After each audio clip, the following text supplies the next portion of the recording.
how to retain your scores last DepEd ranking. Kasi madaming nag-comment pa din sa ating comment section. So, sasagutin na naman natin.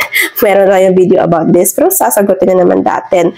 Baka kasi mapuntahan nyo yung video na ito.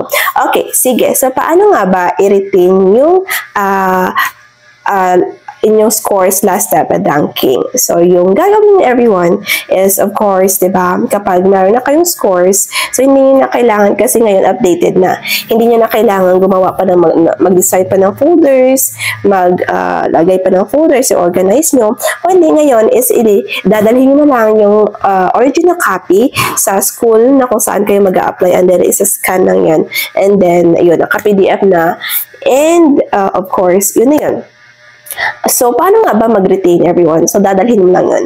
Yun lang yung gagawin mo lang is ilalagay mo sa iyong letter of intent na i-retain mo yung ito. Like, for example, yung demo teaching mo or kaya yung TIF mo. So, which is, meron din akong another video on kung paano gumawa ng letter of intent. So, nandyan din yan sa ating profile or sa ating YouTube channel lang. Okay. So, which is tutorial on how to make a letter of intent. So, yun lang everyone. Dapat nakalagay kasi sa iyong letter of intent. Kung hindi yan nakalagay, hindi yan i-recognize ng DepEd na magpapalitin kayo. So, dapat nakalagay din yan. And of course, dapat yung personal sa kung saang school ay dapat aware sila kung ano i-retain mo. And kung ano yung hindi mo i-retain, yun na lang yung i-update mo. Ibibigay mo sa kanila yung updated na, for example, your experience, diba? May another 6 months ka naman na experience. So, i-update mo yan. So, sasabihin mo sa kanila, i-update mo ito. And yung iyong teaching, kung may another ka naman na unit sa masters, i-update mo yung teaching mo. So, yun lang yun. Sa-scan lang nila.